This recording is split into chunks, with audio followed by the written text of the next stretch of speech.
Good afternoon, everyone. Okay. So, let me first few questions you asked related to the topics covered. Uh, okay. So, will the GSEC deposited by scheduled bank as collateral come under liability side? No, don't take it this way. The GSEC is just like the collateral here. Here, this operations. You are giving these assets, and you are just getting the, loan. Pay back and get back your the things. Clear? Next, but sir, why can't RBI issue GSEC itself? GSEC government, it's a government securities. How the RBI can take the decisions? RBI issuing in the behalf of government of India. If government wants, government saying, then only the RBI can issue this. It's not the RBI's. It's a government securities. So please explain why note currency are called liability of RBI. Why? Because you understand it's a just the token money. Remember, token money. Remember. So token money is just the paper one. You can say the actual value, actual asset of this one is nothing. You can take the example. And the asset which is with the RBI, which is with the RBI. So against that asset, RBI issued it. So RBI issued it. So RBI has to pay that value. If you go and see the currencies note, it's written as the I promise to the bearers to pay these sums. So that he is doing the promise earlier, because you have to understand this whole. Okay, you have to keep some assets with you, and against that you issued these currencies. So definitely it's your liabilities. You are just promising it because assets is with you. So can bank put their SLR quota GSEC as collateral in repo operation? Now I am just coming these questions. Okay, you fellows discuss. I will tell you first things. You write one standing deposit facility SDF. First you write it, then we are going to compare the SDF or your MSF. Okay, so first you write one things, standing deposit facility that I discussed it. Okay, SDF are introduced, okay, on the basis of Urjit Patel committee recommendations, and main reason behind this is the RBI was getting issue for controlling money or liquidity in the economy. Because if you just think about reverse repo rate, that was the instrument. It was with the it is with the RBI. RBI can absorb the liquidity, but RBI needs the equivalent amount and that proportions of GSEC. If RBI has not that much amount of GSEC, how the RBI can absorb it? So to solve this issue, SDF was introduced. Now the banks can deposit under the SDF provisions, and RBI has no need, okay, to give the GSEC as a collateral, just like the deposit window. Okay, so just write SDF you write SDF was implemented through an announcement in the in the in the right in inverted comma in the statement of development, right, inverted comma, in inverted comma you write statement of development and regulatory policies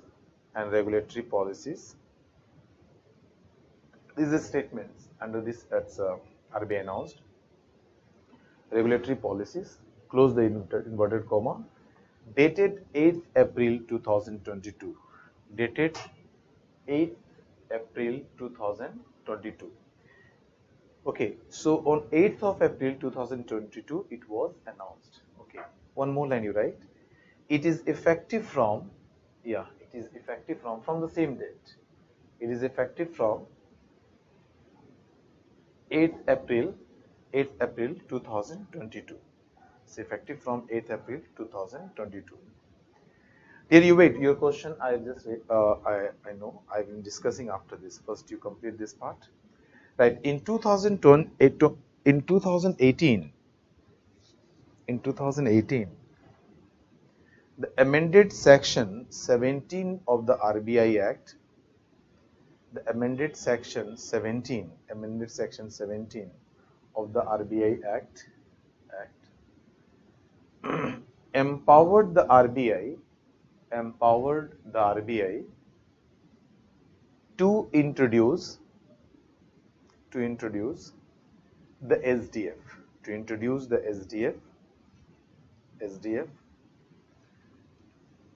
comma, an additional instrument for absorbing liquidity without any collateral. Clear? Continue. Eligible participants can place, or you can write eligible participants can deposit with the RBI on an overnight basis at the fixed rate.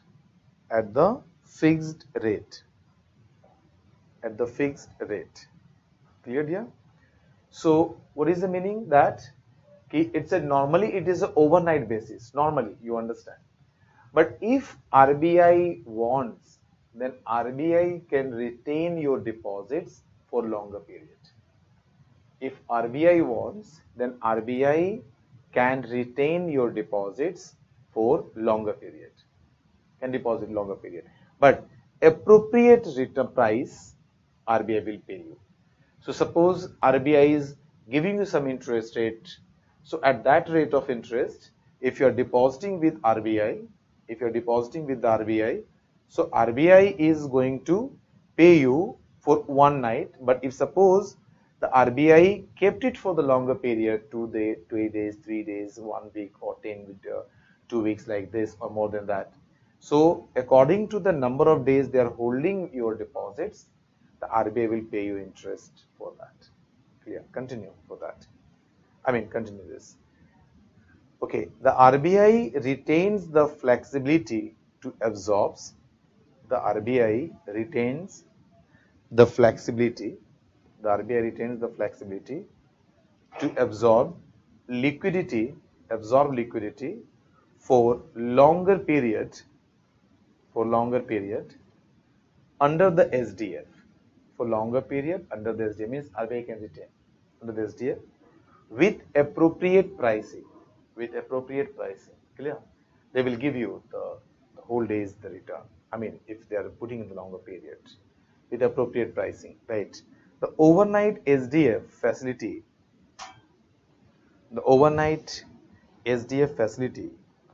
is available between just you write available between 1730 hours to 2359 hours. Available between 1730 hours to 2359 hours. It means it will start from 5:30 and will remain at the open windows remain open till 11:59. Okay, 11:59 it will remain open hours.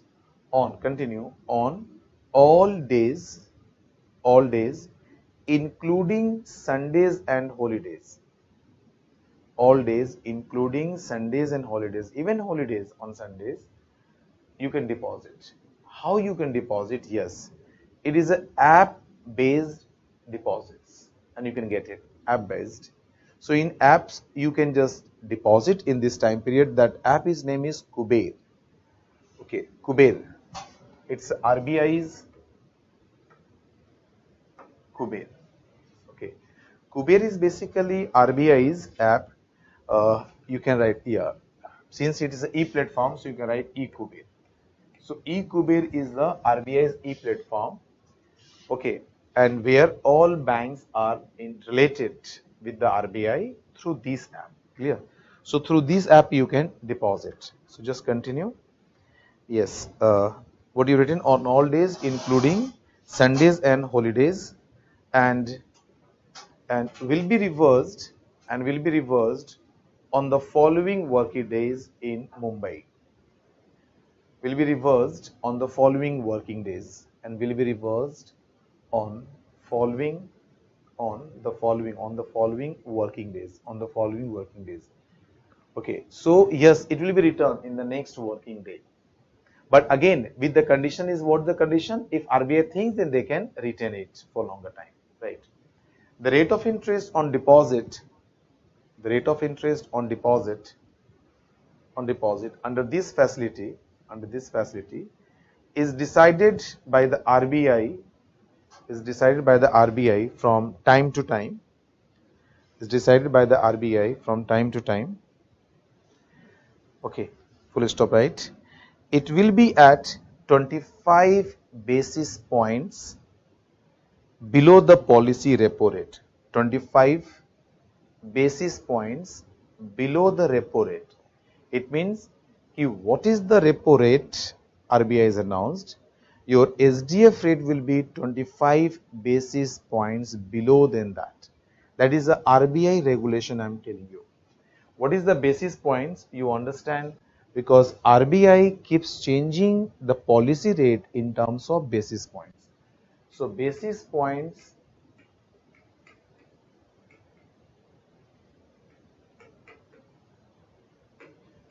when you are saying the basis points, so basis points means what? Suppose it is absolute terms, percentage points, not percentage points.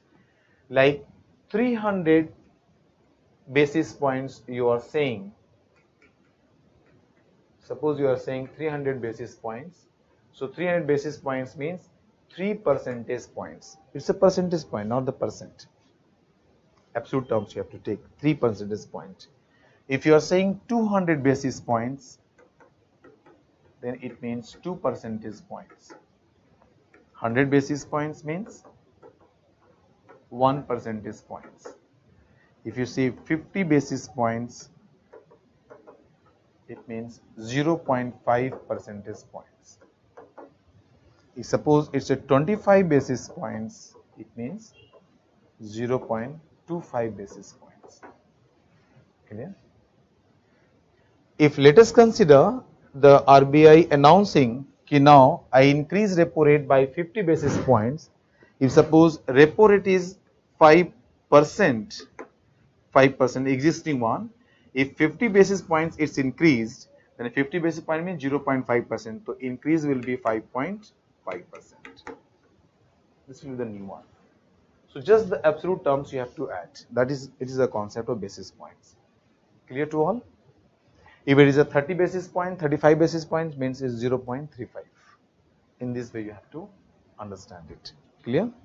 So what RBI is saying that the SDF rate will be 25 basis points less than the repo rate.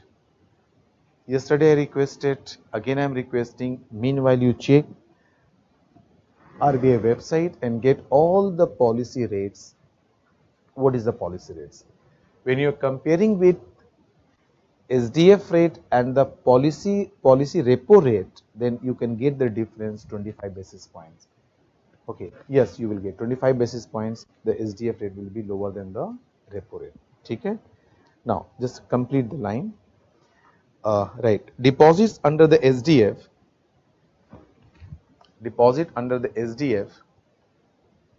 is not eligible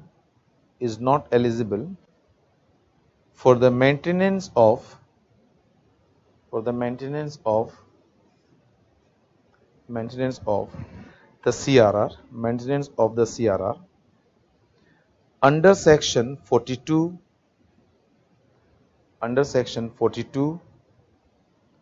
of the RBI Act 1934. Under section 42 of the RBI Act 1934. Section 42 of the RBI Act 1934. Under these sections, the amount you are saying the amount you kept under CRR is not eligible for the SDF. I mean, amount you kept under SDF, that amount is not eligible for calculation of CRR. What is the meaning of that? Acha, first you write this, then both I will tell you. Okay. 42 of the RBI Act 1934. But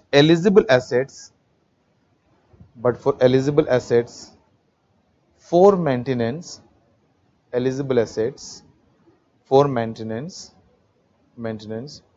of the SLR, maintenance of the SLR under section 24, under sections 24 of the Banking Regulation Act 1949, of the Banking Regulation Act 1949. ठीक है, देखो, under these sections your SLR is discussed, because SLR, it's a SLR is discussed in 1949. So section 25 was inserted. I mean, this section, as per this section, the SLR is when you are going to deposit something under the SDF. Suppose amount you deposit under the SDF, that amount is exempted for calculation of CRR. But when you are going to calculate SLR, this amount is not exempted. Take one simple example and try to get it. Okay, what is the meaning of that you have written? Suppose a bank's NDTL is say 100 rupees. Fine. Clear? Normal, suppose out of this 100, in SDF you deposited say 10 rupees. 10 rupees you deposited. So once 10 rupees deposited in SDF, so when you are going to calculate your CRR, so you are not going to take the whole amount of 100 as a NDTL, because CRR, you understood, we discussed, you have to maintain a certain percentage of your NDTL. But in this, after SDF, which is introduced in April 2022, and that says that if any bank deposited this amount under SDF, that amount is exempted from the CRR calculation. It means that, okay, suppose you deposit 10 rupees, so, and suppose you have to maintain 4.5%. So 4.5% you have to calculate on amount 90 rupees, not whole amount of 100 rupees. So how much you deposited under SDF, that amount you subtract, and on remaining amount you have to calculate the CRR, because it is one of the reasons that SDF already you deposited with the RBI, fine. So that part is exempted. But if you are going to calculate SLR, which you have to calculate say 18%, so for 18%, whole amount, that is 100 rupees you have to take, that is NDTL, whole amount of NDTL you have to take. So against 100 rupees, 18% you have to keep under SLR. So as you amount you kept under the SDF is not eligible for SLR, but amount you kept under SDF is eligible for CRR exemption. Okay, exemptions under the CRR, but it's not exempted under the SLR. You have to maintain. Clear to all this line here? Okay. Now one more line you write. SDF operations are conducted on the RBI's e-Kuber systems. SDF operations are conducted on the RBI's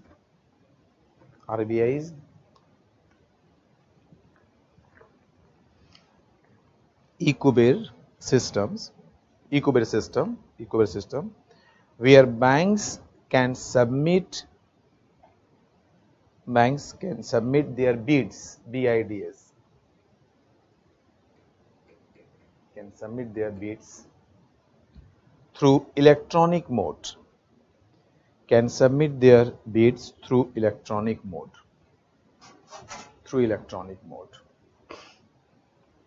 Clear? Now check, this part is over, SDF.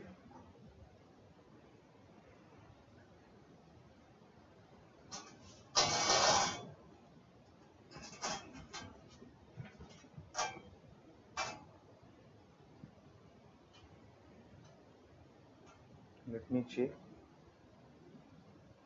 Okay, only one last question was, can bank put their SLR quota? So now I'm going to just connect it. So here is clear. Please reply all of you. Till this point is clear to all.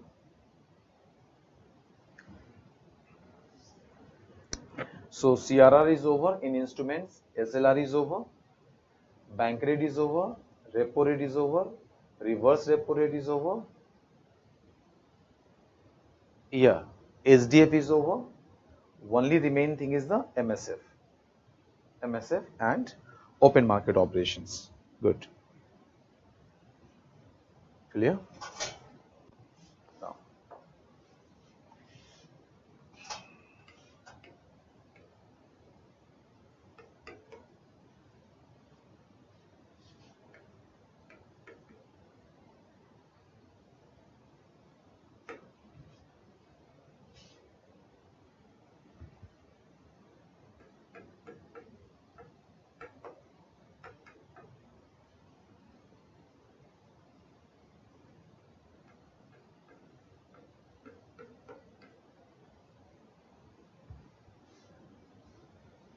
MSF, marginal standing facility. Clear? Just think about MSF. MSF introduced in 2011, okay, in India by the RBI. Why MSF windows is there? Just think. In repo rate or repo operations, you can say repo rate or repo operations. You can also say repo operation, no issue, because now you are aware about that. Repo operation. What is happening? RBI is here and your bank is here. So banks giving the GSEC and RBI is lending money, or banks are borrowing money. RBI lending money to banks. Clear? Or banks are borrowing from the RBI. Bank has to give the GSEC to RBI, then banks can borrow. Now here the GSEC you are giving it, which GSEC you are talking about? Which GSEC? So normal condition is the thing GSEC, no, GSEC is under repo operations, under SLR consider 18% of NDTL, 18% of NDTL you kept under the GSEC, If this 18% of GSEC that you kept for SLR provision or under the SLR provisions, so then these GSEC you can't use as a collateral for repo operations or under the repo windows. If suppose you have only 18% of GSEC you kept under the SLR provisions, only that much amount of government securities you have, then you can't use this GSEC for collateral purpose for borrowings money from the RBI. You can't use it. It means if you have GSEC above then SLR required amount, then only that amount of GSEC you can use for collateral purpose. More than 18%, this GSEC. Check there.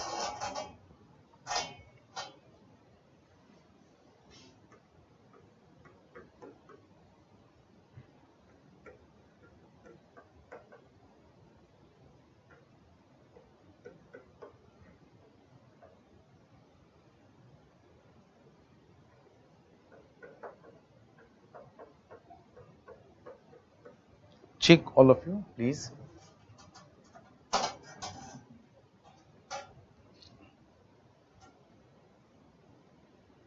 So have you checked what are the rate of interest here?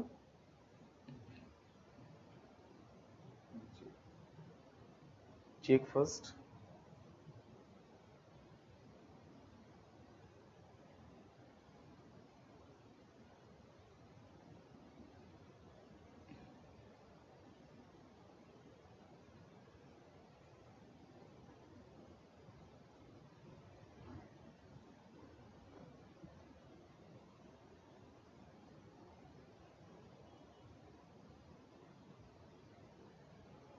Yeah.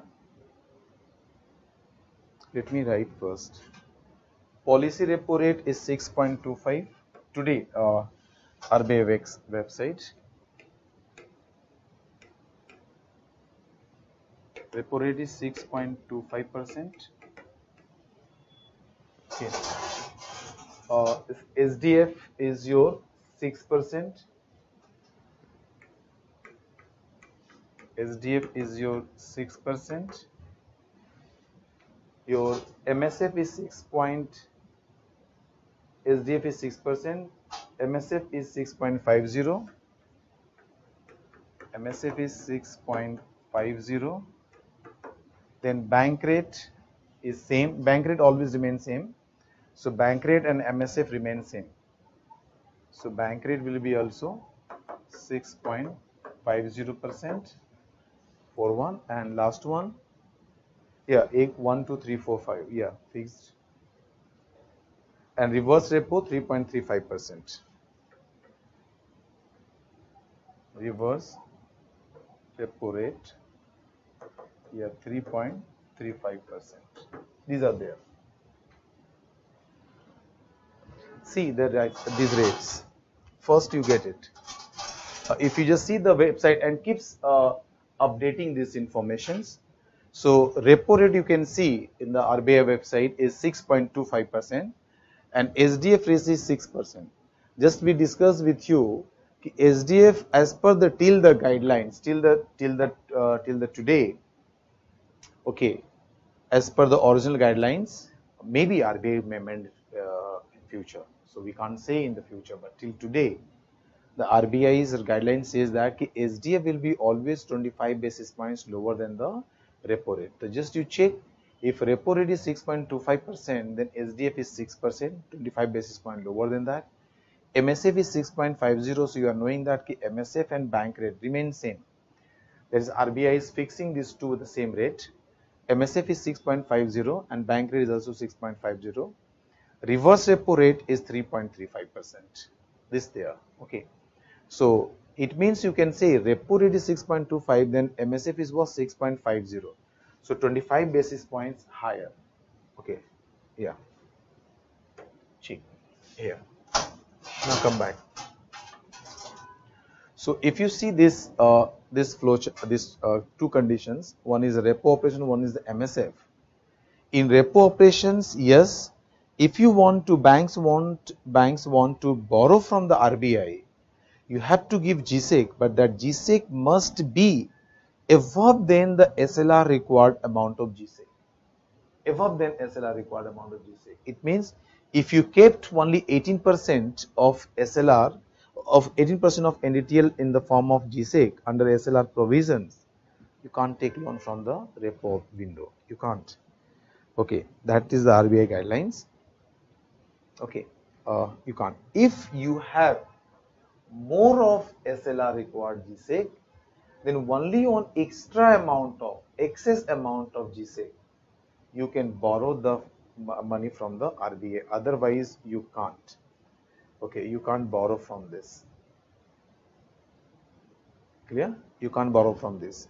Then in 2011, the government, the RBI introduced the MSF. Why MSF? Because additional windows given to banks in case suppose banks need fund, but banks facing the constraint, they have only the required amount of GSEC they keep under the SLR, then banks can't take loan from the RBI and they can't sustain in the future. So the MSF was introduced, and in MSF one criteria is what? Yes, you can take loan from MSF windows from the GSEC that you kept under the SLR provisions. When a GSEC that you kept under the SLR provisions, that GSEC you can use as a collateral for taking loan from the RBI under these windows. आप ले सकते हो. But with these two riders or two conditions. And what are these conditions? So first you have to pay higher rate of interest. So you have just checked कि repo rate is 6.25%, but the MSF rate is 6.50%. So 0.25% you have to pay more, percentage points more. Second condition is that 2% of NDTL This is the maximum amount you can borrow from the RBI. Means if you are going to borrow from the RBI, if you are going to borrow from the RBI, and if you are borrowing on the basis of GSEC that you kept under the SLR, if that is the condition, then maximum borrowing limit is 2% of NDT. You can't borrow more than this. Clear? Second, yes, if you are borrowing from RBI on the basis of excess amount of GSEC, you have excess amount of GSEC, and you want to borrow from, you are borrowing from the RBI, then this condition will remain same, but this condition will not be applicable for you. The 2% maximum limit to borrow, it is not applicable for you. Even you can borrow more than this. Okay, so 2% condition will not be applicable in that point. MSF. Just you write MSF, and then you try to just get it. If any problem, then you send it. I will discuss this. Right. MSF. MSF announced by the RBI. MSF announced by the RBI in its monetary policy, 2011-12.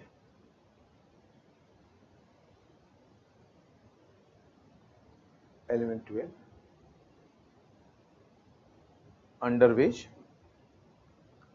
banks can borrow money from the RBI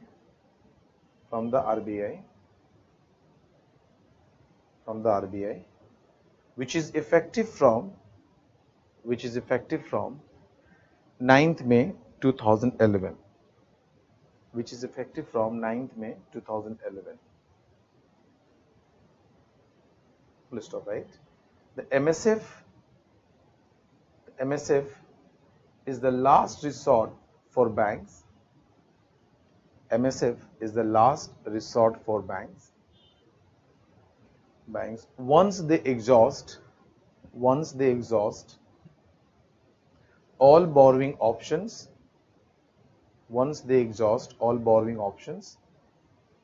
including the LF. LF means we are talking about this, including LF. Okay, full stop, right? Under this facility, the banks can avail fund. Remember, MSF is only for overnight. Under this facility, the banks can avail fund for overnight up to 2% of their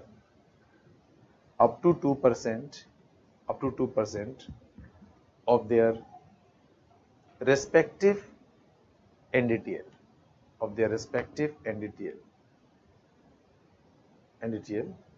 on the basis of GSEC,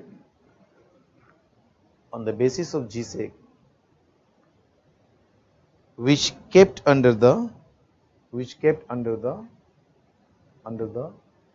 SLR provisions,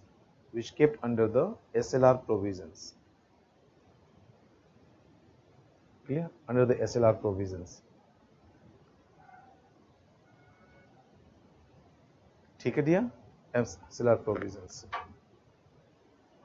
Full stop. Write one more line. If banks borrow from the RBI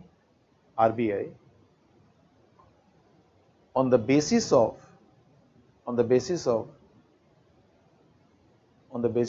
excess amount of GSEC that kept under the SLR provisions,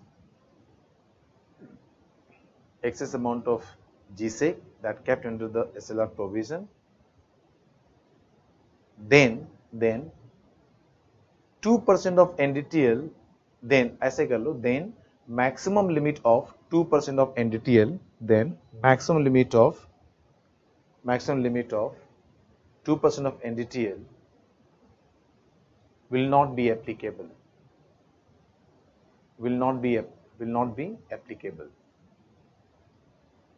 Clear here? Just read all of you. These are the difference between MSF and repo operation. I think you asked this very starting. Okay, sir, can bank put their SLR quota GSEC as collateral in repo operations? So no, clear? And that is the reason I also link with these two, so you can get it.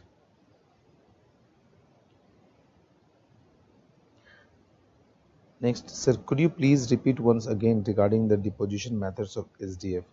Nothing, already I dictated you and you noted it. SDF is what? SDF is introduced, okay, to solve the problem of the RBI. As much as liquid required to absorb by the RBI from the economy, now it became possible for RBI because RBI don't need the government securities for absorbing the liquidity from the economy. Under SDF method, banks are free to deposit their money with the RBI, and RBI is paying a very huge amount. If repo is 6.25, then 6% they are paying you as the SDF. So you understand that banks can deposit to the SDF, and it's overnight, but it can deposit. This is the method. So even bank RBI is able to absorb the money, okay, without facing the constraint of GSEC. And it is an overnight facility, but again it's depending on RBI's decisions. If RBI want to retain your fund for longer period, RBI can retain the fund for longer period. But RBI will pay you the pricing for the all extra days they are holding your fund, maybe week, maybe 2 weeks, depending on the RBI. Clear here? So now this part is over. One thing you just write it here. Okay, suppose someone is asking, okay, yes, sir, if you are talking about GSEC, you are giving as a collateral to RBI. So against what should be the value of the GSEC if you want to borrow from RBI? Suppose you want to borrow 100 rupees. How much worth of GSEC you have to give as a collateral? So always it's true that even you can go and just take the loan from the privates, any bank, maybe PSU, maybe public private banks in India, and you are as a customer, you are as a borrower. So bank, if just mortgage loan I am talking about, then banks will lend you amount. That amount will be lesser than the assets you are giving as a collateral. It's true that. Same way is here. Same way is here. It means suppose if 100 rupees you want to borrow, if you want to borrow, borrowing amount you can say, if say borrowing amount, if you want to borrow this amount from the RBI 100 rupees, then if it is a central government, if it is a central government GSEC, if it is central government GSEC, then against 100 rupees you have to give the GSEC worth of 105. GSEC you have to give the worth of 105 rupees. The 5% margin, is required. Margin is 5%. Yeah. But in case of state government, GSEC, you need to deposit 110 rupees.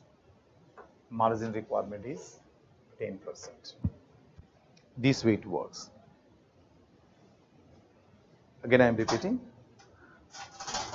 If suppose banks want to borrow from the RBI 100 rupee, okay, but bank has to give the government securities.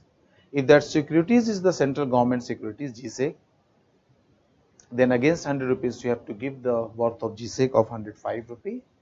5% margin is requirement. And if you are giving the state government securities, then 110 rupees you have to give the worth of GSEC, and 10% requirement is there.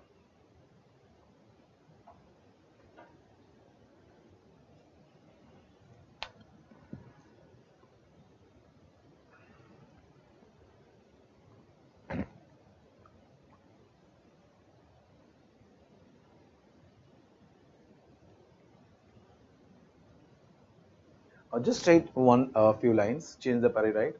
Margin requirement, right? A margin of 5% will be applied. A margin of 5% will be applied in respect of Government of India's dated securities and T-bills. A margin of 5% will be applied in respect of Government of India's dated securities and T-bills, full stop. In respect of SDL, SDL means State Development Loan, SDL. In respect of SDL, oblique में लिख लेना, you write in the bracket, not oblique, write in the bracket is state government bond, right? State government bond, right? In respect of SDL, a margin of 10%, will be applied. A margin of 10% will be applied. Okay. These things you remember. And the last one instruments is open market operation.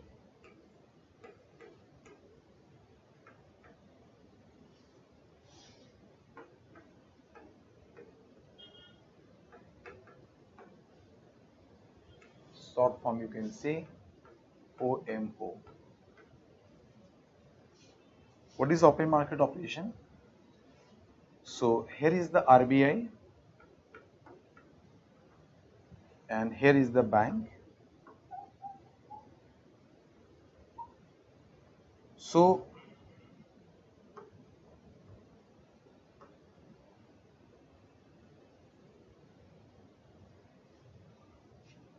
here you can take bank, other institutions,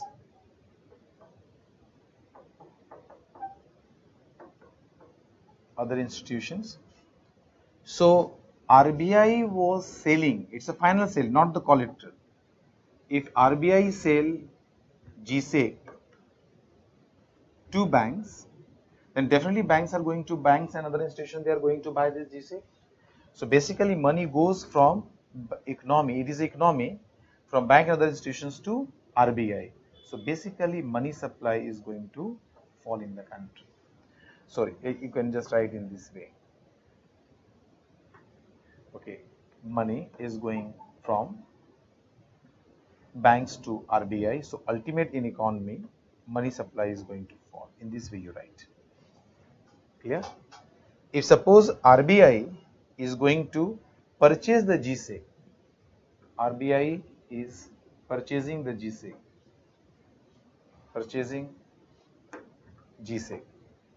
If RBI purchase the GSEC, then RBI paying the money. So money comes from here to here. Money is coming here, means ultimately in economy is going to increase the money supply. So just you can say two ways here. So yes, RBI is conducting the open market. RBI can finally sell and purchase the GSEC, okay, and can change the liquidity in the economy. So if RBI sells the GSECs in the economy, if banks and other institutions they are buying it, so money goes from economy to RBI. So ultimately there is a fall in money supply. If RBI start purchasing the GSEC, then RBI paying the amount. So it comes to the RBI to banks. Then ultimately there is increase in money supply, and this process is known as open market operations. Tell me, just give me 1 minute. Why it is known?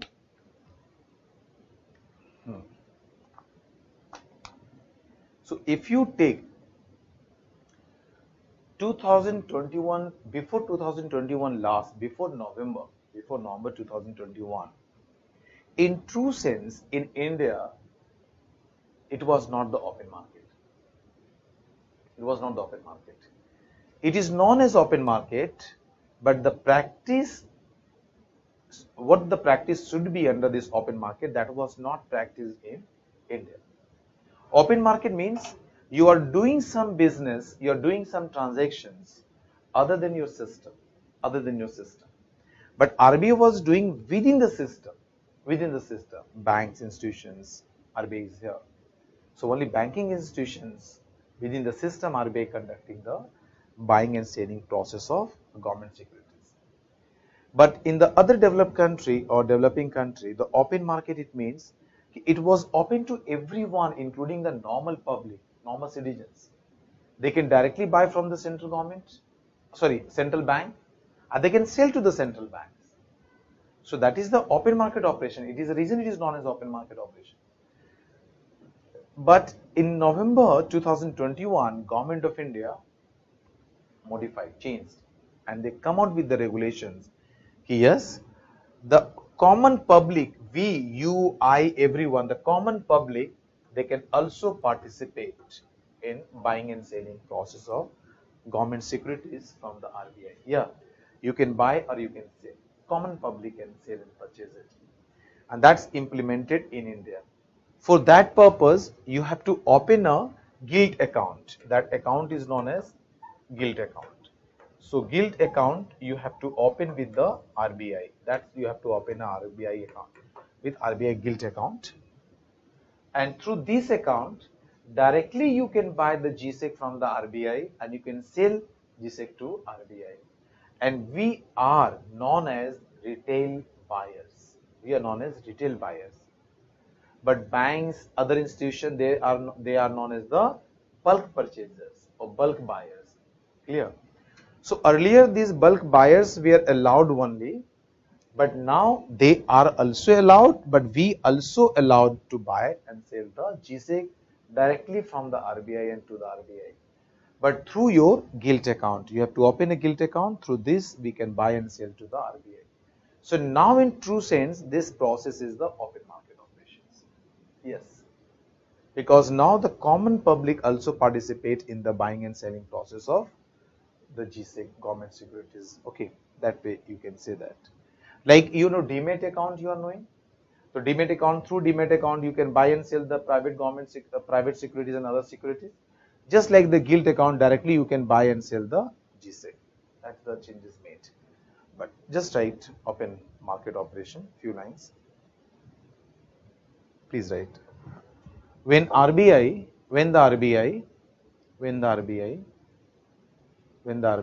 sells the government securities,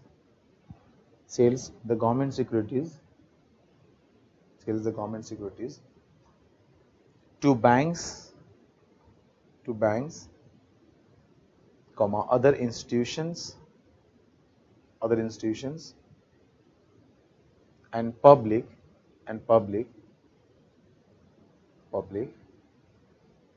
and absorbs the money from the economy,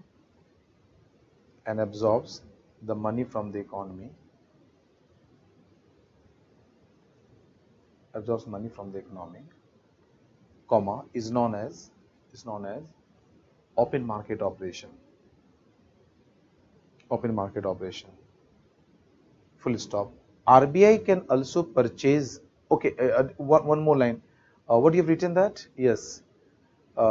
Money.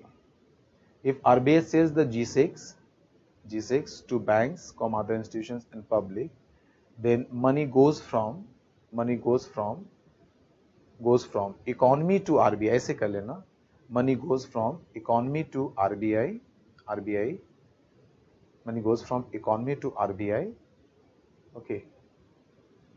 Which leads to fall in money supply. Fine. Full stop. Right. On the other hand,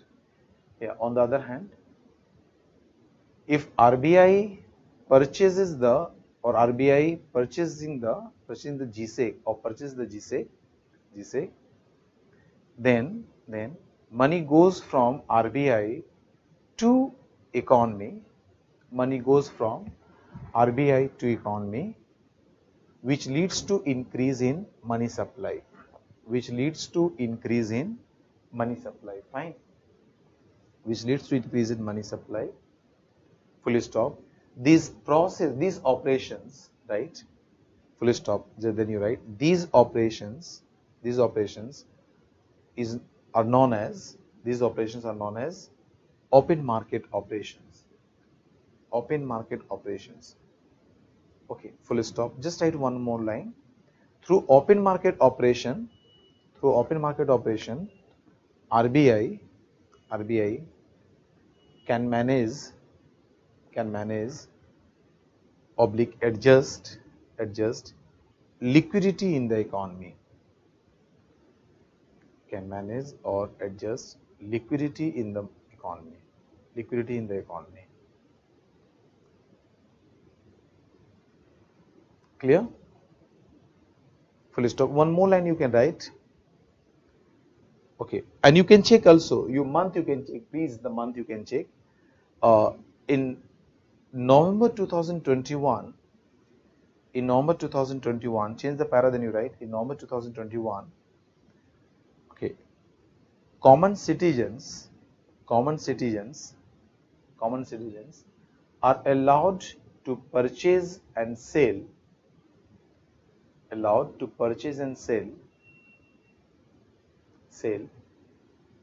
government securities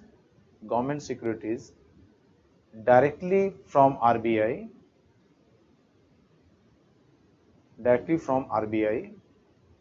okay, through gilt account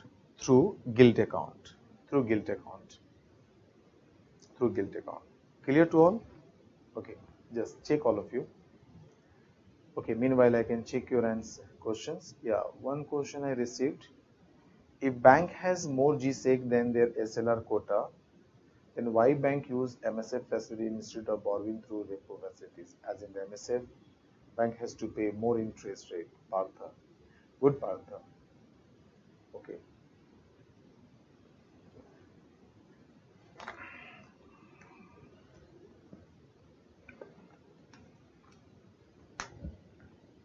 See, your question is that, and answer is that. First answer is that there are options for banks, and you have to give different options to banks. Maybe conditions may vary, and according to the options you can choose as per your need. So options are like bank rate, repo rate, MSA. These are the three windows through which you can borrow the money from the RBI. You just get it that one more thing. The SDF repo windows operate, or RBI open it in the first half of the day, and MSF they open in the second half of the day, and both are for a particular time period, very limited time period, for a half an hour like this. They open this window. If you are putting your demand, then only the RBI is going to give you loan. So repo operates in the first half and MSF operates in the second half. So suppose you are realizing you need fund till that time, repo operation time is over. So you want to go to the MSF. Clear? So yes, it's true that, or other case is what? Even repo operations, how much you can borrow, it is the maximum upper limit is there. RBI cannot give you unlimited amount, which is not the, even RBI website you can go and check, so you will not get what is the maximum limit, but depending on the volume of business what a bank is doing. What is the volume of business, what is your credibility, so they can fix, yes, you can borrow this much amount of money. Suppose in a particular day you exhausted your limit, you already borrowed the maximum amount of that, already you exhausted, and then then during that time basically you need fund, you want to borrow. So if you need fund and you want to borrow that time, so how can you manage it? What is your option? So option is your MSF. You can go and just take the loan from the MSF. So there is a possibility here. Even banks having the excess amount of GSEC, so banks may go to the MSF, but question is why they will go? Because they have to pay higher rate of interest. But situation and conditions, and these two conditions are the possible one. One, you already exhausted your repo windows withdrawing limit. Suppose you already reached at the maximum, you already fulfilled, and you want more money. So you don't have any option to go to the repo windows and borrow the money, because, and even already you have the excess fund, but you can't access GSEC. You can't borrow. Already you reached at the maximum optimum. Second is the second half. If you go and check, then you will get it. MSA windows generally it operates in the second half of the day, and repo windows operate in the first half of the day. So you're realizing in the second half, then you have the only one option, this MSA, not the.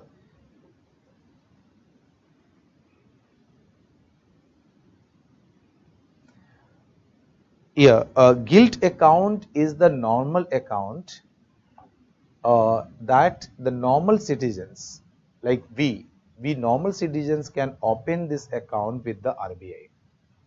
Okay, and if you open this and fulfilling all the KYC norms and others, once you open this gilt account, okay, then through this account you can buy and sell the GSEC from the, you can purchase from GSEC from the RBI directly, and you can sell directly to the RBI. Earlier was we were not allowed to purchase and sell directly to the RBI. Okay, so banks, RBI was selling to the bulk purchasers like the banks and other institutions, and from banks and other institutions we were buying that. So second stage, we were not allowed to directly buy from the RBI, but now under this new amendment, the government notified it. So under gilt account, yes, you can open and you can directly buy from the government, directly buy you from the government. Clear? Give me 1 to 2 minutes. Huh? I'm just coming back.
Yes, dear.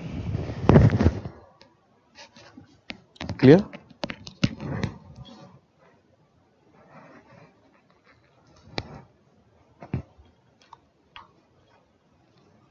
Now, this system is over. Now we are moving to the next stage within the same topic, uh, the constitution of MPC.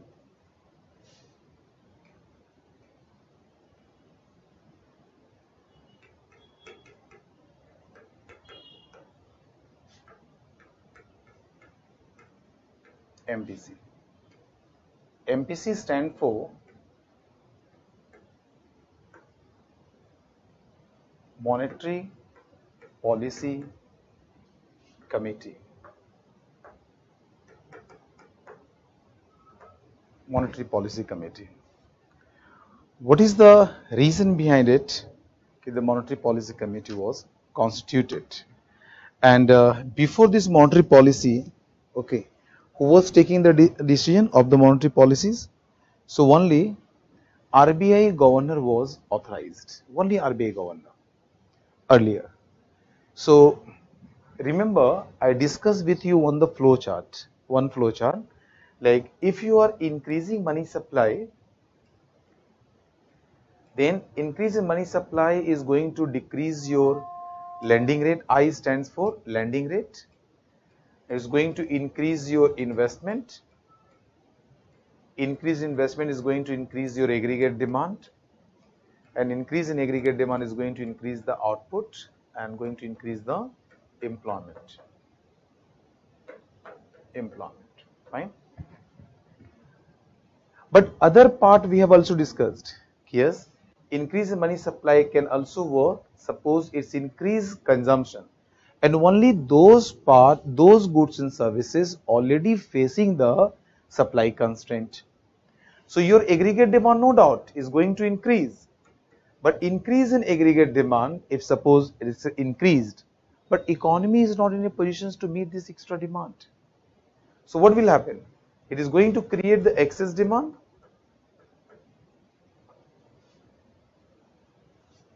Excess demand will go up, and this leads to higher inflations. Higher inflation. Yeah, this is going to lead you to the higher inflation. So you understand that increase in money supply can work in both the ways. This can go in this way also impact, and this can go in this way also impact. Okay. So, and fiscal policy that I discussed with you, I've given you that's in very initial class. Okay, there are three macroeconomic policies. Whole policies, if you can divide, then you can divide in three macroeconomic policies. One is known as fiscal policy, monetary policy, second one another, and next one is foreign trade policy, FTP. So monetary policy primary objective is controlling inflation, and fiscal policy primary objective is to achieve higher economic growth and development. Clear? So that's the reason you are talking of, just go back to the Raghuram Rajan governorship in India. Okay. So when Raghuram Rajan was the governor of RBI, till that time only RBI was authorized to take decisions. Only RBI governor was authorized to take the decision. That was the one-man army.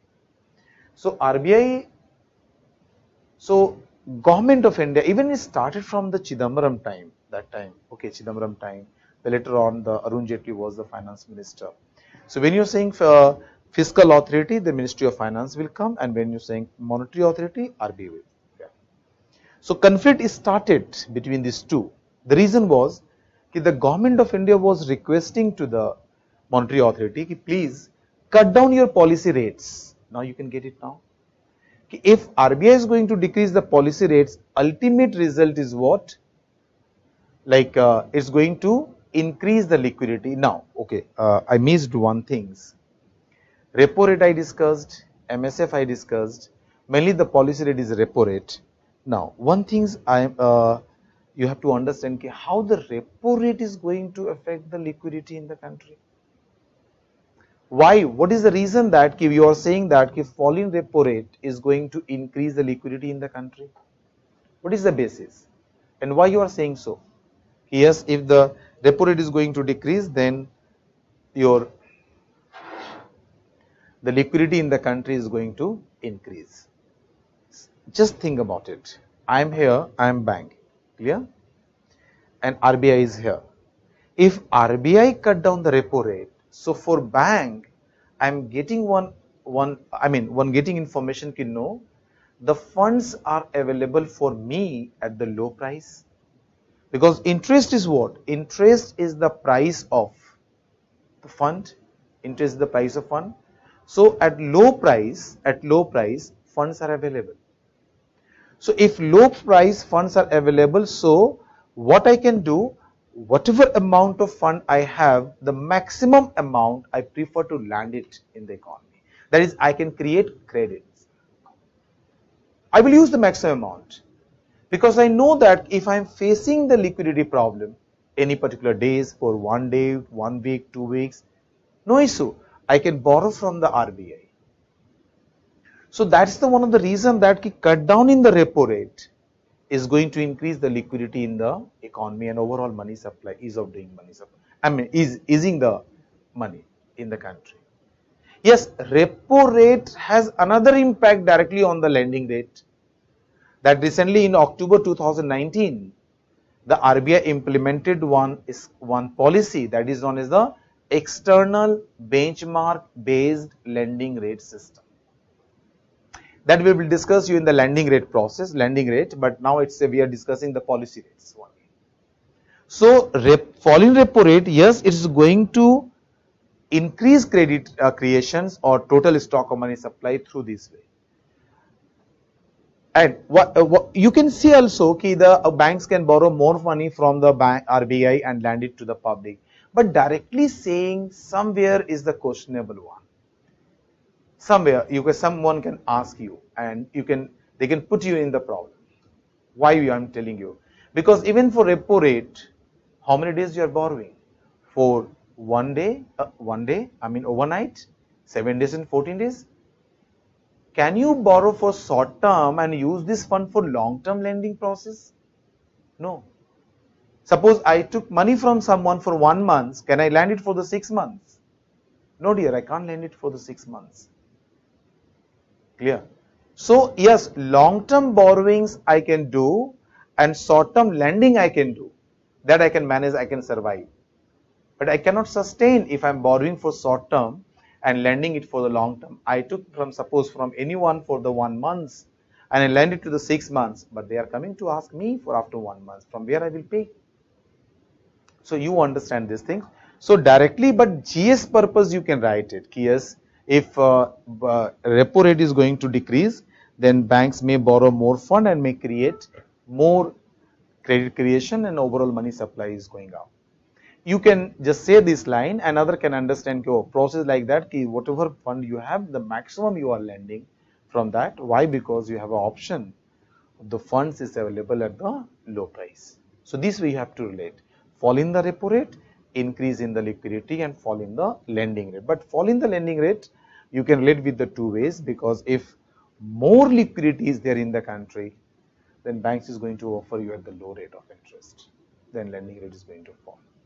And other reason today is the directly linked with the external benchmark, repo rate and the lending rate. Okay, that we will discuss with you. So you understand this.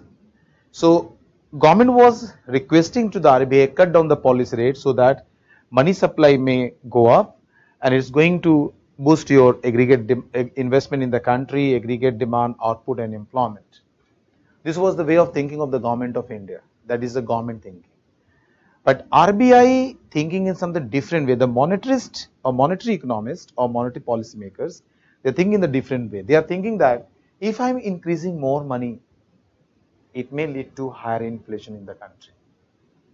Because that time when this conflict started, that time the economy was facing the higher inflation. True, economy was facing the higher inflation. Okay. Economy was facing the higher inflation.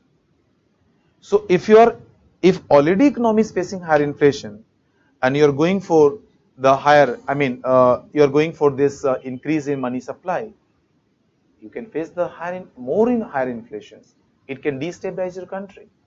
So that was one of the reasons that RBI was reluctant to cut down the policy rates, and they are focusing only one inflation target, higher inflation. They have to control the inflation because RBI Act 1934 says that the primary objective of this, RBI or monetary authority is inflation.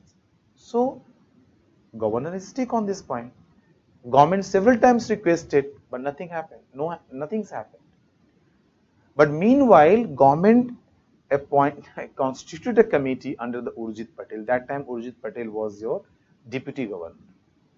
So when Urjit Patel committee was constituted, Urjit Patel recommended that the monetary policy decisions should be taken by a committee, empowered committee, and that committee may be 6 members, should have the 6 members empowered committee. That's recommended. And within that 6 members, 3 members should be from the RBI and 3 members will be from the government appointee. Government can appoint. And these 6 members should take the decision of the monetary policy. Just to understand, from 1% command, it is going to the committee, that is the monetary policy committee. Government accepted. Okay. And when Raghuram Rajan completed his tenure, the period as a governor said, the Urjit Patel was appointed as the governor of the RBI, and he became the first chairperson of MPC, and government accepted. So today, the monetary policy decisions are taken by the committee, the 6 members empowered committee. That is known as the MPC Monetary Policy Committee. Don't confuse. When you are going to write somewhere or reading it, if short form written MPC, but MPC word you are using in the relation with the monetary policy, then full form will be Monetary Policy Committee. If your MPC you are using in the reference of consumption, then MPC stands for marginal propensity to consume. Okay, fine. So here you are Monetary Policy Committee. So 6-member empowered committee was constituted. Clear? And one more things there. Okay, there was this is the way. So there was a conflict between the government and the monetary. That was not a personal conflict. Remember, sometimes they are saying, there was a personal fight. No, dear. If personal fight will remain, then wanted with the one person, not his tenure in both the finance minister. It was due to the policy. It is the fight on the basis of the policy. And why this contradiction arised? Because different motives. The fiscal authority has to achieve higher economic growth and development. Monetary policy has achieved control the inflations, and that is a trade-off, and that's put them in the issue. But government always dominates. So government finally changed this RBI, amended RBI Act 1934, and put the provision of MPC will take, and 6 members. Then government has the win-win side. But before writing and before saying, you have to give the logical argument. So this is the history behind this MPC, Monetary Policy Committee. Today MPC takes the decision. Okay, second you have to understand this point. Second point you have to understand. And what is that? It is the flexible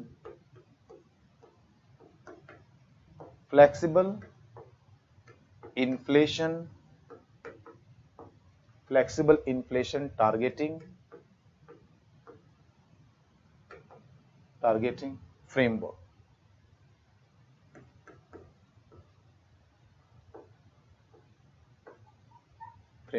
Flexible inflation targeting framework. Not India. So many countries in the world, they already adopted flexible inflation targeting framework. India, we implemented in India, and after signing MOU signed between the RBI and Government of India in Feb 2015, and we adopted the flexible inflation targeting framework. And after amendment in May 2016, RBI Act 934, in this amendment, it becomes a part of your amendment. For initially, you implemented as the part of MOU between the Government of India and RBI. Later on, it becomes the part of your amendment as a part of RBI Act 934. What is flexible inflation targeting framework? So it is just like you are knowing India is targeting 4% plus minus 2%. It means minimum is 2% and maximum is 6%. So 2% minimum to 6% maximum, this range is known as flexible, because there is not the stick on the point, but it's a flexibility is there. That is, you have to maintain between 2% to 6%. So it is known as a flexible. Flexible of what? Inflation targeting. So you are targeting inflation between these two ranges. So this framework is known as the flexible inflation targeting framework. Okay. Second thing is that 4% inflations, what you are targeting, plus minus 2%, these all are based on CPI. CPI inflation. These all are CPI inflation.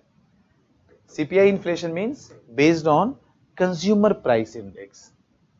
There is a two index we are using basically. One is the WPI. That is a WPI. We will use in the inflation. We will explain you in the inflations. WPI, and one is your CPI. So WPI is the wholesale price index. CPI is the consumer price index. Clear? So WPI means wholesale price index, CPI means consumer price index. Wholesale price index, we take prices of goods only.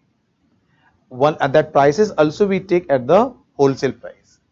In consumer price index, we are taking the prices of goods and services. We are making a basket which includes goods and services, and we are taking the retail price. So on the basis of that, we are estimating the inflation, which is known as the CPI, consumer price index. So we shifted from WPI to CPI, and we adopted the flexible inflation targeting framework. Clear? So this we adopted. This condition says that in Indian economy, below than 2% inflation is not good. Above than 6% inflation is also not good. So the mild inflations or control inflations, it simply means for India, inflation in India should be between 2% to 6%. Between 2% to 6%. Clear? Check dear. Here. Till here is clear?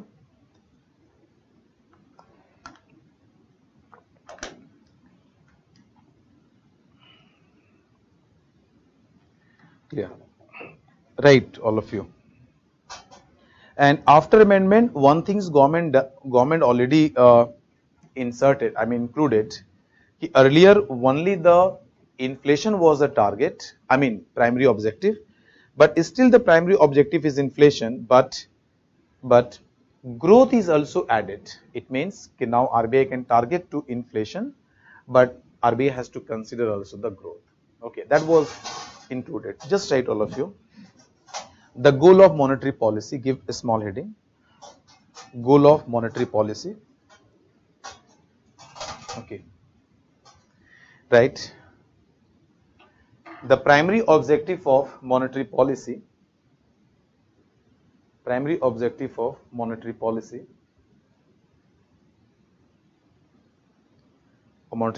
Is to maintain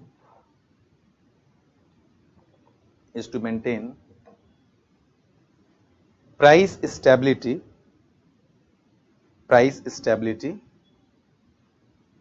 while keeping in mind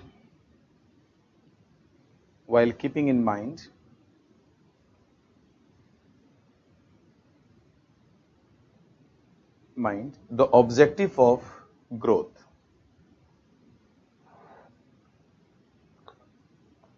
The objective of growth. Right. Price stability is a necessary precondition. Price stability is a necessary precondition for higher economic growth, for a higher economic growth and development. Higher economic growth and development. Right. In May 2016,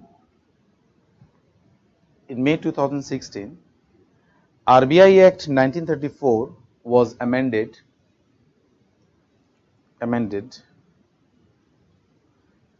and implemented the flexible inflation targeting framework.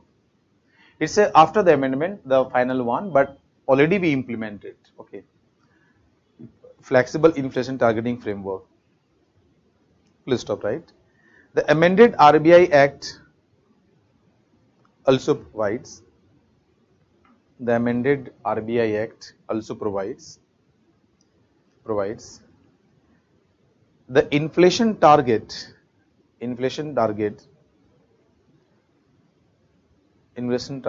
to be decided by the Government of India. Inflation target to be decided by the Government of India in consultation with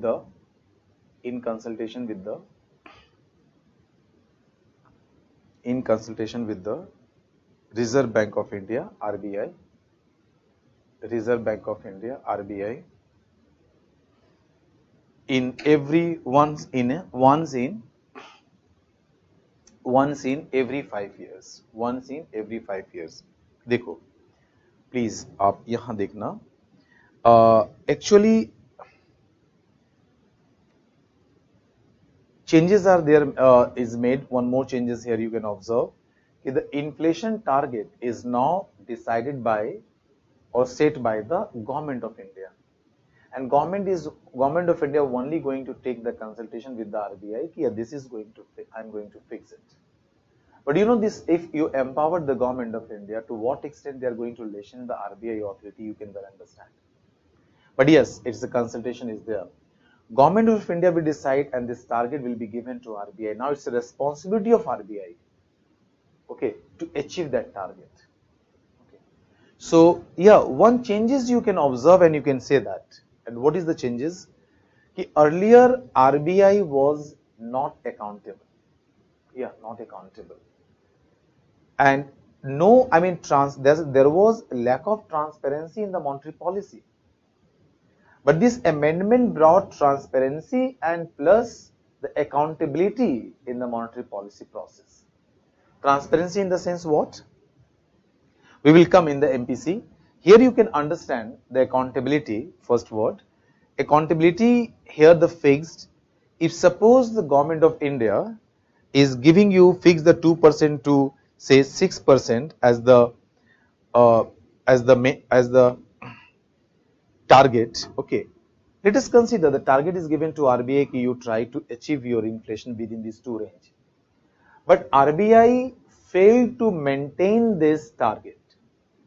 One case, suppose either the inflation remained in the country more than upper tolerance limit, that is more than suppose 6% today, for next 3 consecutive quarters. 3 consecutive quarters means 9 months. 3 months, 3 months, 3 months. So if 9 months continue, or you can say 3 quarters successively, it will say maintain higher inflation more than upper tolerance limit, or less than lower tolerance limit. Either continuing that less than 2%, continuing more than 6%, consecutively or successively 3 quarters means 3 months, 3 months, 3 months, 9 months, then only we can say, not only officially you can say, RBI failed, monetary policy failed, monetary authority failed to achieve the target. Institution like the RBI, if you are fixing and officially you are terming them, you failed. There is no other punishment. Okay, then the recognizing and accepting the officially you failed, and that is the, you can imagine that institution like RBI officially you can say that.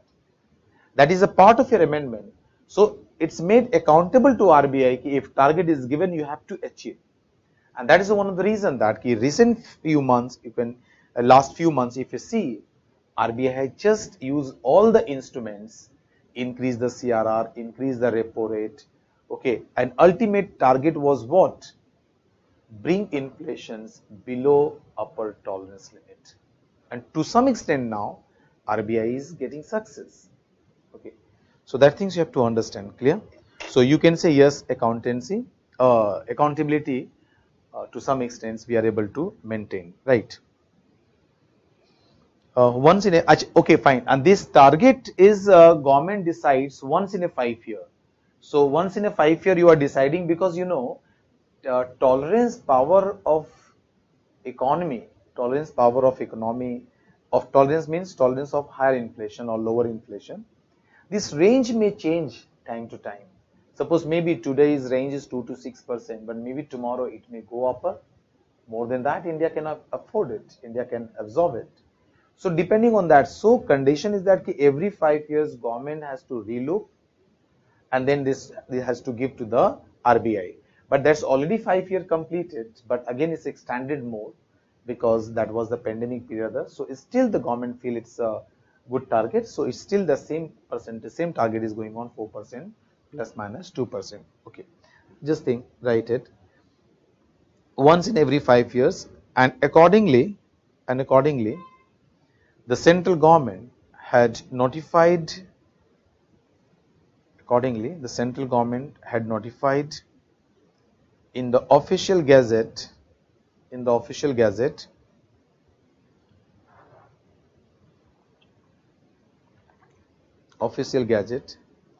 4% consumer price index inflation, 4% consumer price index inflation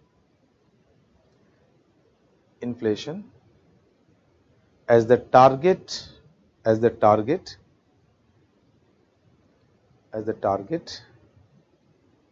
with the upper tolerance limit of 6%,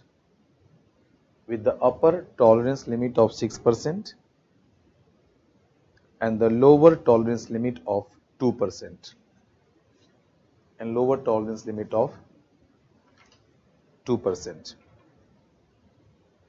right here. The central government notified the following as the factors. The central government notified the following as factors that constitute failure to achieve the inflation target.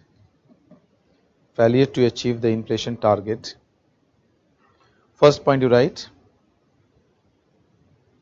First, the average inflation is more than the upper tolerance level,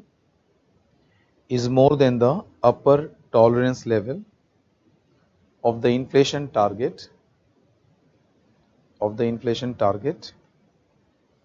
for any 3 consecutive quarters,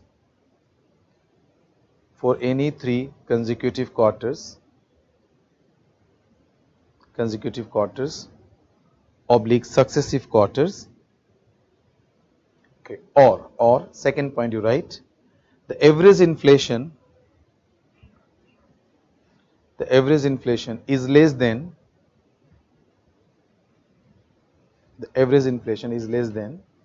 the lower tolerance level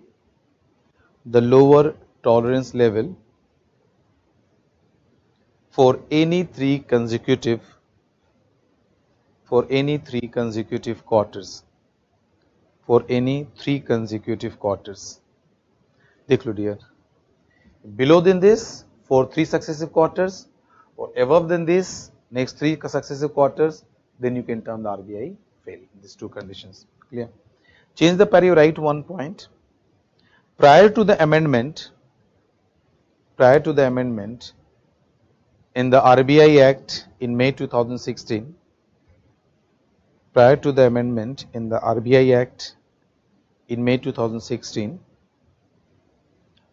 the flexible inflation targeting framework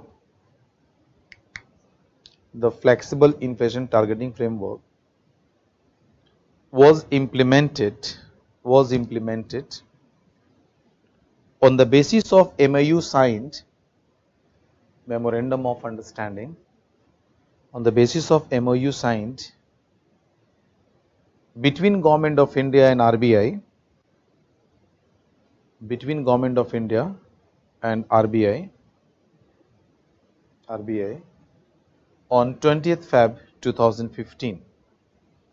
On 20th Feb 2015. 20th Feb 2015. Clear, dear? Now, just you write, continue. You write MPC, Monetary Policy Committee. Give heading Monetary Policy Committee. Yeah, Monetary Policy Committee. So remember section 45, section 45 ZB of RBI Act 1934. Now this section was added, and under this section there is a provision of MPC, Monetary Policy Committee. Just you write. Already I discussed about MPC. Yeah, MPC you understand few things more. Monetary Policy Committee, you can say that yes, you can interpret in both the way. One, you can interpret yes, Monetary Policy Committee is basically yes, just a minute. You can say Monetary Policy Committee that constituted, you can say against of monetary authority autonomy, or you can also say in the better way, I mean for the positive for the economy. See, no doubt you basically you can say that you have taken the power from the monetary authority. That power was with the RBI governor. Now you've taken it and just given it to the MPC, Monetary Policy Committee. And you can say the government is going to dominate in all the decisions. But practically, the monetary authority and fiscal authority both have to work together in coordination manner, but also independently. Both should act as independent, autonomous, you can say.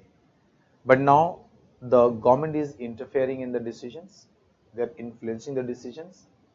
Okay, that may result to some time. Let's take the example of Sri Lanka, because Sri Lanka, as much as money they want from the central bank to print and give it, that given it, what is the result? Very high inflations, and it destabilizes the economy. So it may go to that level, but if you are not going in that, so positive also you can say that. And what are the positive things happened in this new constitution of MPC? So, and you have to know more positive, because you have to defend if government implemented. So you have to defend that. Okay, this is the first criteria you have to remember. The government policies and everything, you have to just get the way how to defend this. If any points you are getting to know it's not good, so try to write in very polite manner, in a suggestive way. If these are going to be included, then maybe the effectiveness of policy will be much better. Okay, in this way, that should be your approach. Okay, don't start criticizing directly to the government policies. Don't do that. Okay, for this exam is concerned, and is even the state PCS. So you understand, MPC was constituted. This MPC was constituted, but 2-3 things is happened. If you take in the positive way, so who is taking the decisions? Monetary policy decisions. 6 persons. See, all 6 out of all 6 persons, 3 persons come from the monetary RBI side. 3 persons are appointed by the government in MPC, and these 3 persons are really experts, domain people from different areas of the economy. So you understand, if 3 person is there, which is purely from the monetary side, 3 persons belongs to different areas of the economy, they are also experts. If 6 persons coming together, and then after discussions you are taking a decisions for the economy, then it will be one of the more productive and efficient decisions. Because you can better analyze how it is going to affect all over the country. which sectors and how it's going to affect the monetary policy decisions. So better analysis you can do, okay, and you can discuss and come out with the one of the best result. So yes, one person if going to take any decision, there may be some human error, or they may see the things from the only one angle. They don't want to see from the different angles. But if this power, equal power is to given to everyone, all the members, yes, equal power. Why? Because if there is a unanimous decision, then it's fine. But if there is a conflict, then voting is there, and all 6 members having the equal single vote, equal right, single voting. Yes, in case of tie, then governor means chairperson of the MPC is getting second voting right. But normally every member has the single vote, single right. Clear? So yes, they've given it. So they are saying that all the members should discuss first.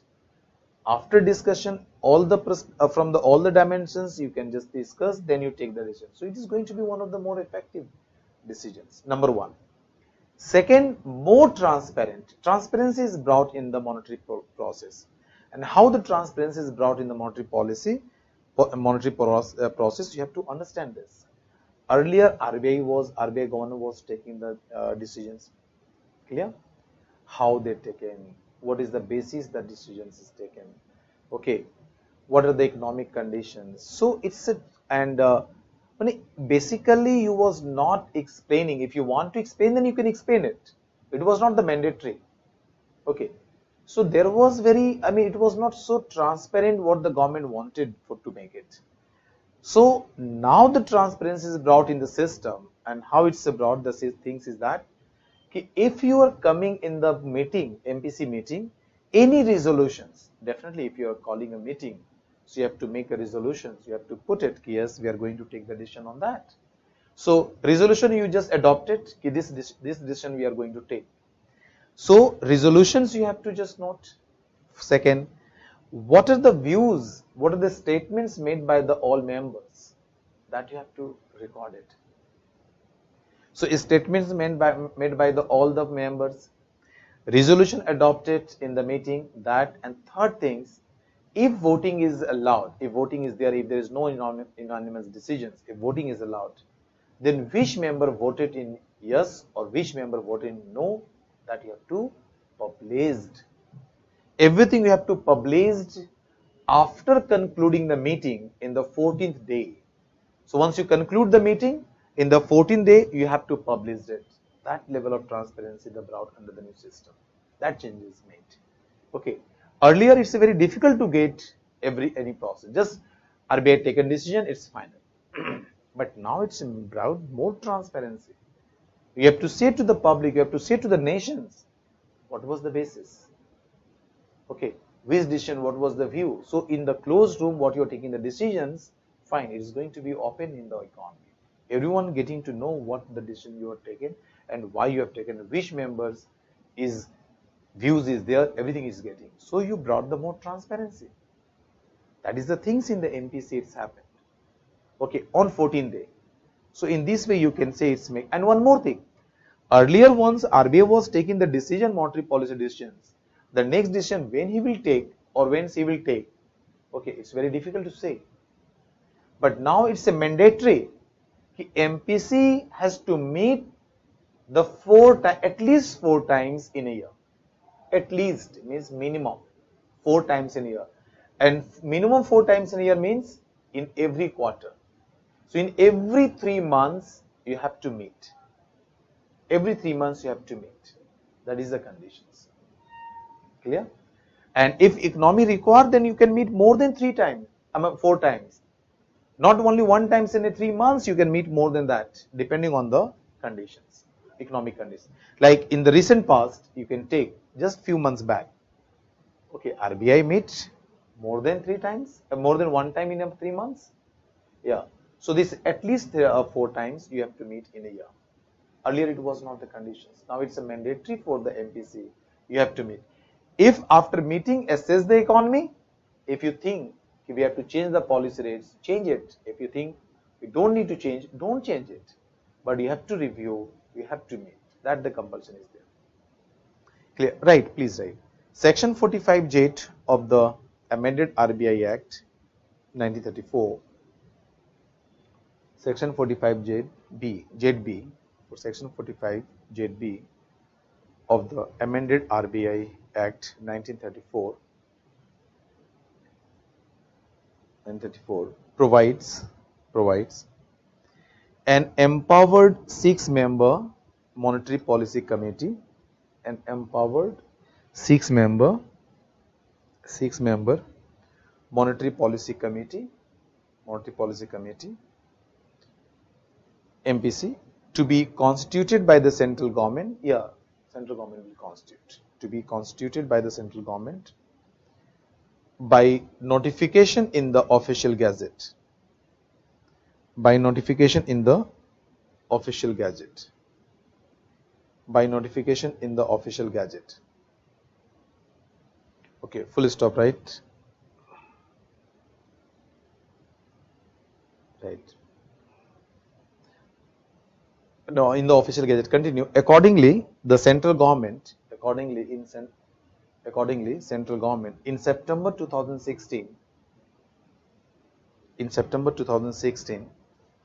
constituted the MPC. Fine. Right. The Monetary Policy Committee constituted by the central government,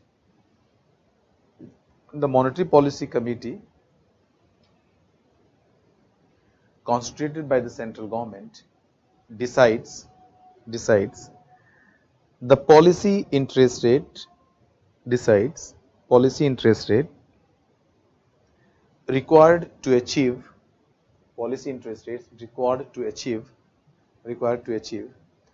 the inflation target.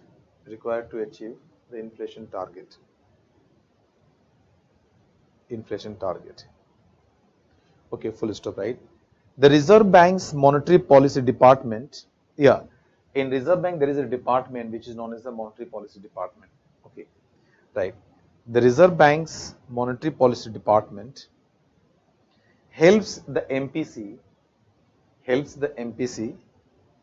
for formulating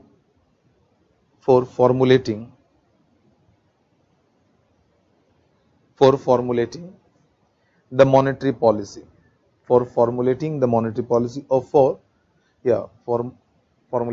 policy. Full stop, right? The Financial Market Committee, FMC is stand for Financial Market Committee. There is a Financial Market Committee within the RBI, and this committee responsibility is review everyday liquidity conditions in the country. So system is like this, this committee review each and every day financial conditions. They are sending this report to the Monetary Policy Department, and Monetary Policy Department helping to the MPC, Monetary Policy Committee, in the formulation of policies. Okay, clear? In the formulation of policy. Continued here. Change the paragraph, right? The MPC, right? The MPC is required to meet at least 4 times in a year. Clear? 4 times in a year.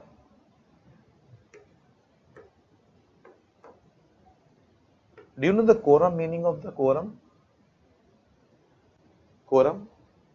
Yeah. Quorum means if you are conducting any particular meeting, then minimum members must require to take any particular decisions. If minimum members are there and then you are taking the decisions, then only this decision is acceptable. Otherwise, it is not considered as a legal one. So minimum quorum must be there when MPC is taking the decisions. It means, and what is the minimum quorum? Minimum quorum for MPC is 4 members. So out of the 6 members, the 4 members must be in the meeting. If less than 4 members, the decision of the meetings cannot be acceptable. So right, the quorum for the meeting, continue, of the MPC, the quorum of the meeting of the MPC, quorum for the meeting of the MPC is 4 members, okay, full stop, right. Each member of the MPC, has 1 vote. Each member of the MPC has 1 vote, and in the case of equality of vote, and in the case of equality of votes, the governor has the second voting right. In case of an equality of votes, the governor has a second voting right. But second voting right is only arise when there is a tie is there. It is also known as a tie. Equality of votes oblique tie kar lena. Tie. Okay. And the vote, what the chairperson, that is the governor is the chairperson, is going to vote, that vote is also known as the casting vote. It is known as the casting vote. Clear? Right. This is there. And change the pari, right? The resolution adopted. Yeah. The resolution adopted by the MPC is published by the RBI after conclusion of every meeting of the MPC. After the conclusion of every meeting of the MPC. Every 14 days you have to publish. 14th days after conclusion of meeting. Yeah, conclusion of every meeting of the MPC. Full stop, right? And you have to publish, right? On the 14th day, continue. On the 14th day,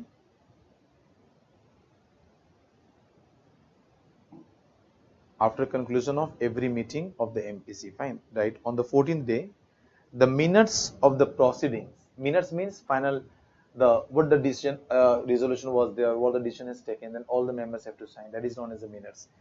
On the 14th day, the minutes of the proceedings of the MPC are published, which includes, first you write, the resolution adopted by the MPC, the resolution adopted by the MPC. Second you write, the vote of each member on the resolution. The vote of each member on the resolution.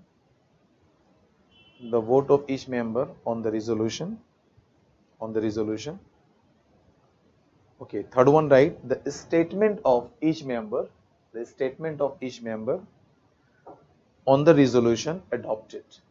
The statement of each member on the resolution adopted. The statement of each member on the resolution adopted. The statement of each member on the resolution adopted. Clear, dear? Check. These are about the MPC. Okay? What is MPC? How they are taking the decisions? These all are there. Clear? Now, just write composition of MPC. We can complete it. Write composition of MPC. Write the heading. Okay, 6 members, as I discussed, 3 members from the government side and 3 members from the RBI side. Okay, but you remember, after appointment, these members are the member of MPC, not the government. That things you have to understand. Maybe you can come from the different backgrounds. Who's appointing is a different issue. Once you are appointed, then you are not the government part, but you are the part of RBI monetary policy. So you have to take the decisions in the respect of Indian economy, okay, not in the interest of the government. That principle is saying like this, okay.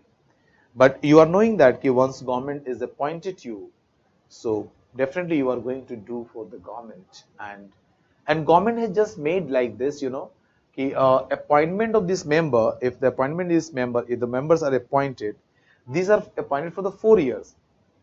From RBI side, they're appointed as long as they are in the service or in the post, they can continue. From RBI side, there is no limit, there is no appointment barrier.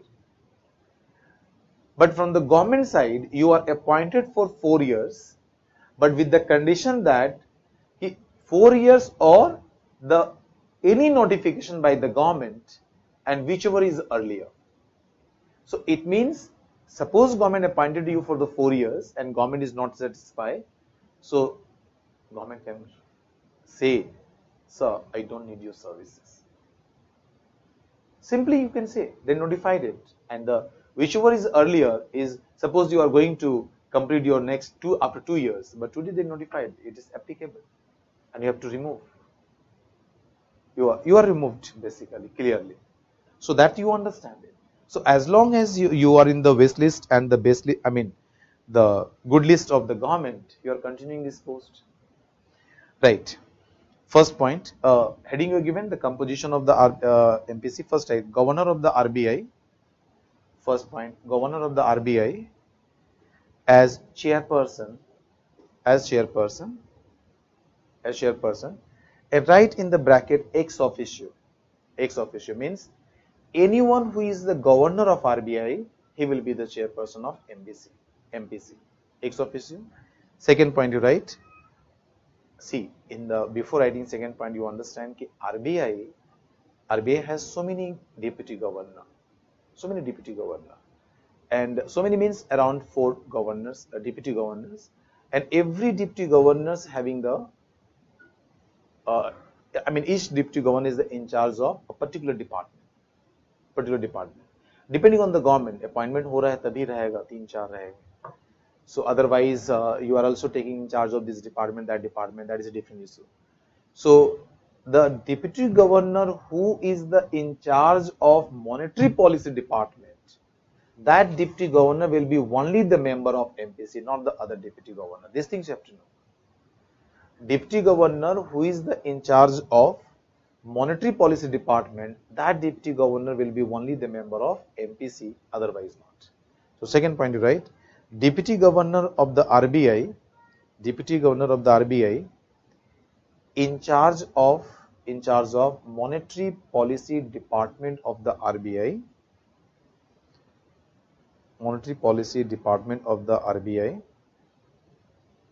okay, as member, you are appointed as a member. Bracket me you write ex officio, because it's the virtue of post you are getting this ex officio. Clear?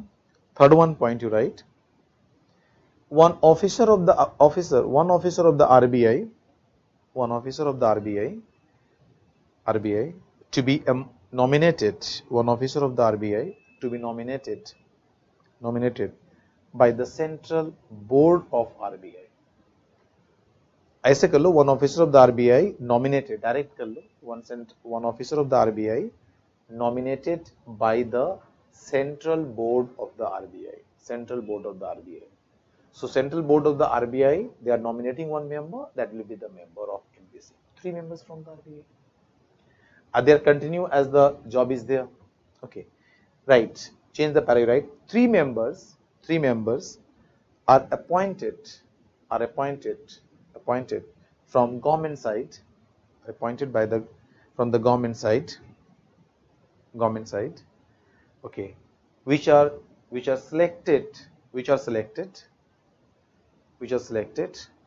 on the basis of their, which are appointed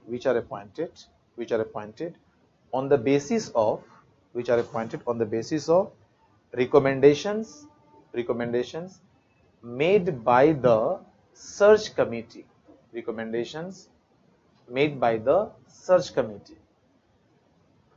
Okay, see, government always appoints a search committee. Search committee responsibility is to recommend for few members, and on the basis of recommendation of search committee, government is going to appoint the 3 persons. Clear? Right. These 3 members will hold the office for a period of for a period of 4 years, or until further orders,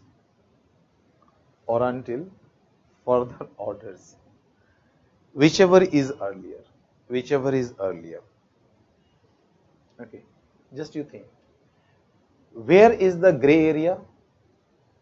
If you don't want to remove, then you can appoint it for the 4 year, and you appoint once 4 year, let them to continue 4 years. Then only this person is going to take neutral decisions. See, these things we can't write it basically, but you understand where is the gray area. Because you're knowing that if I'm going to take any against of the government bill, then definitely I'm going to be removed. Because as per the condition is there. Okay, either 4 years or as the earlier notifications.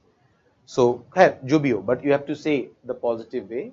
Yes, it is one of the best decision taken by the government, and government try to bring more transparency, establish the accountability of the RBI towards the nations. Okay, and also the monetary policy becomes more transparent, because now why you are taking the decisions, who are taking the decision, and what is the basis to take the decisions, what is the view of each and every member, that you have to say everything, record it and just published it.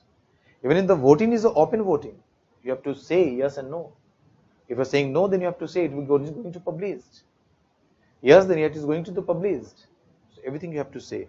So it is really, in these points you can say it is one of the best decisions. Clear here? So any questions it's left till this point?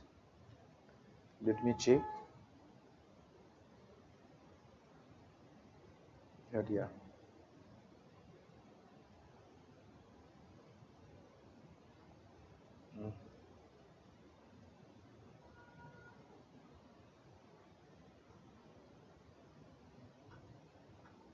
Why you are saying this, dear? So do you kindly repeat? Okay. One of you are asking, sir. Yeah.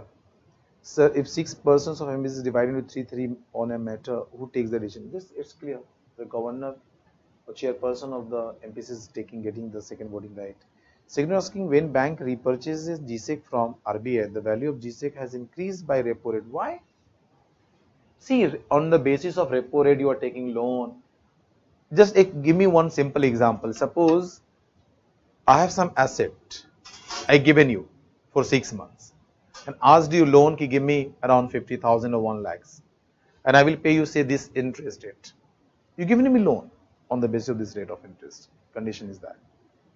After 2 months or 3 months, what is the condition? I given you back the principal amount and interest amount both, and just getting it back my asset.